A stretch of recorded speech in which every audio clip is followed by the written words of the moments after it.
I still remember the exact moment my stomach dropped. The second I walked into that dimly lit restaurant and saw my coworker sitting alone at a table with 2 glasses of wine already poured.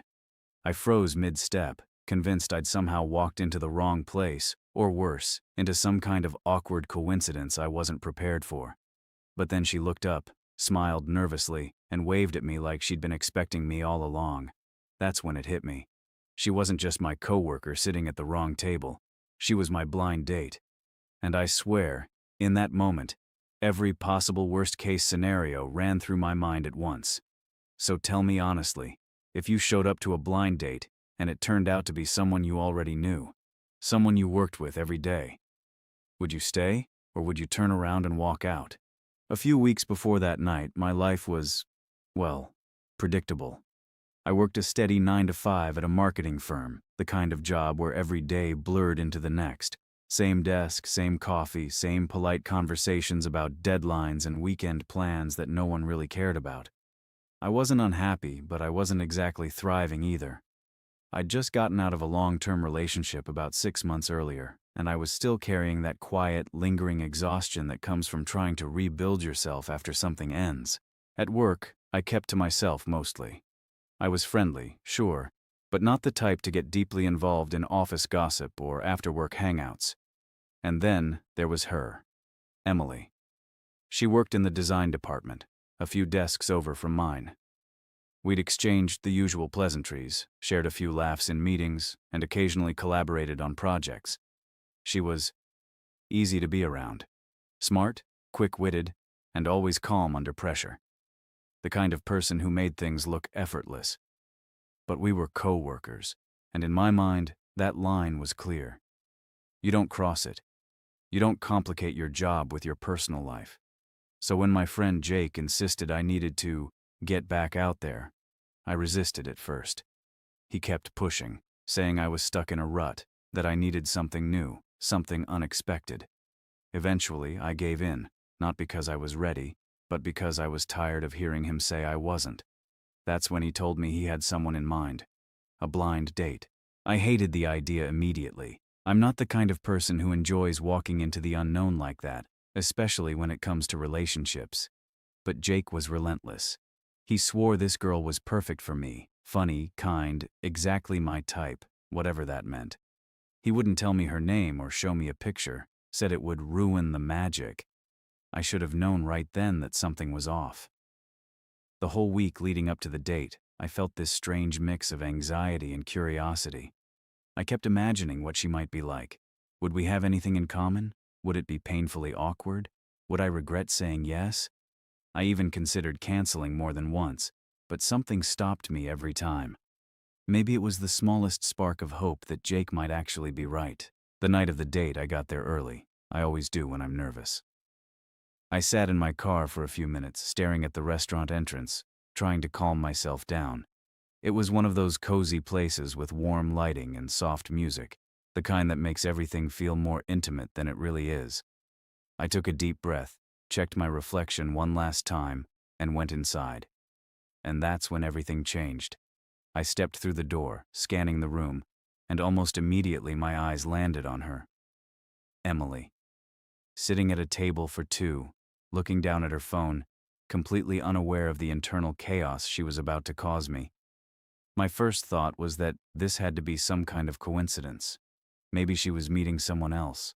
Maybe Jake had just picked the same restaurant for my date without realizing she'd be there too. I even considered turning around and leaving before she noticed me. But then she looked up and smiled. Not the casual, polite smile she gave at work. This was different, softer, nervous, intentional. And then she raised her hand and waved at me. I felt my heart drop straight into my stomach. There was no mistake. This was my blind date. Every instinct in me screamed to run. Not because I didn't like her. Actually, that was part of the problem. I did like her. But this changed everything. This wasn't just a date anymore. This was a risk that could follow me back into the office every single day if things went wrong. But my feet moved before my brain could catch up, and suddenly I was standing at the table, trying to act like I wasn't completely blindsided. "Hey, Emily?" She laughed softly, clearly just as nervous. "Hey, I guess Surprise? We both stood there awkwardly for a second before sitting down. The silence between us was thick, filled with 100 unspoken questions. Finally, I broke it. Did Jake set this up? She nodded. Yeah, and I'm guessing your friend is Jake too? I let out a small, disbelieving laugh. I'm going to kill him. That broke the tension a little. We both laughed, and for a moment, it felt almost normal. Almost. The first part of the date was strange. Not bad, just unfamiliar. We were trying to shift from coworkers to something else, something undefined. At work, we talked about projects, deadlines, clients. Here, we were suddenly talking about our childhoods, our favorite movies, the things we actually cared about outside of spreadsheets and presentations. And the more we talked, the more I realized something that made everything even more complicated. I liked her. Not just as a coworker, but genuinely liked her. She told me about how she moved to the city on her own, how she used to sketch in parks when she felt overwhelmed, how she missed her family but loved her independence. I found myself opening up too, telling her things I hadn't really shared with anyone at work. It felt easy, natural. But underneath all of that, there was still this constant awareness of what this meant. If this worked, it could be amazing. But if it didn't, I'd still have to see her every day. About halfway through the evening, I found myself staring at her, really seeing her in a way I hadn't allowed myself to before. And I realized I was at a crossroads, so that's the situation I was in. Sitting across from someone I knew, someone I worked with, someone I was starting to care about. And I had to decide whether to lean into it or shut it down before it got messy. Before I tell you what I did, I want you to think about it for a second. What would you have done in my place? Would you risk your job environment for a chance at something real, or would you play it safe and walk away? Seriously, pause and think about it, because in that moment, it didn't feel like an easy choice. I wish I could say I made the decision instantly, but the truth is, it happened gradually. It was in the way she laughed at something stupid I said, in the way she listened, really listened, when I talked. It was in the comfortable silence that settled between us at times, the kind that doesn't feel awkward, just peaceful. By the time the check came, I knew I didn't want the night to end. We stepped outside together, the cool air hitting us after the warmth of the restaurant. For a moment, we just stood there, neither of us quite sure what to say next. So, this is weird, I finally admitted. She smiled. Yeah, it is. But not bad weird. She looked at me, her expression softening. No, not bad weird. There was a pause, and then I took a breath and said the thing that had been building in my chest all night. I'd like to see you again, outside of work, if you're okay with that. Her smile grew, and I felt something in me relax. I'd like that too. That should have been the end of it, the start of something simple. But life doesn't work like that. The next few weeks were a mix of excitement and tension. We kept things quiet at work, not wanting to invite gossip or complications too early. But outside of the office, we spent more and more time together. Dinners, walks, late-night conversations that stretched for hours, and it felt right. But eventually, things started to shift. Small things at first. A missed text, a slightly awkward interaction at work. The line between our professional and personal lives started to blur, and not always in a good way. There were moments where I wasn't sure how to act around her in the office. Were we coworkers or something more? And what happened if one of us had a bad day? Did that carry over into our relationship?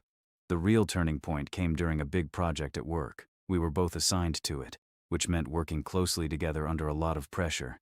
Deadlines were tight, expectations were high, and suddenly, the easy, effortless connection we had outside of work was replaced with stress and frustration. One night, after a particularly long and exhausting day, we ended up arguing. Not a small disagreement, but a real argument. The kind where things get said that you can't take back. And in that moment, all my fears came rushing back. This is exactly what I was afraid of. Not just losing the relationship, but bringing that loss into the place where I had to spend most of my time. But here's the thing, I didn't walk away. Instead, the next day, I did something that honestly terrified me more than anything else. I apologized. Not just a quick sorry, but a real, honest conversation about what was happening, about how we were both feeling. And she did the same. We talked about boundaries, about separating work from our personal lives, about communicating better. It wasn't easy, and it wasn't perfect, but it was real. And somehow, we came out of it stronger. It's been a year since that night in the restaurant. A year since I walked in expecting a stranger and found someone who would completely change my life. We're still together, still figuring things out, still learning how to balance everything. And at work, it's surprisingly normal.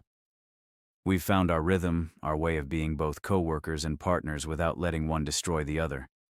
If there's one thing I've learned from all of this, it's that sometimes the most unexpected situations lead to the most meaningful connections. And yeah, it's risky, it's complicated, but not everything worth having comes with guarantees. So, was I wrong for staying that night, for taking that risk? Honestly, I don't think so. If you've ever been in a situation where your head told you one thing, but your heart pushed you in another direction, you probably understand what I mean. If you were on my side in this, go ahead and like this video. And if you enjoy stories like this, real, messy, emotional stories, make sure you subscribe for more. I'd love to hear what you think too, so share your final thoughts on this whole situation down in the comments.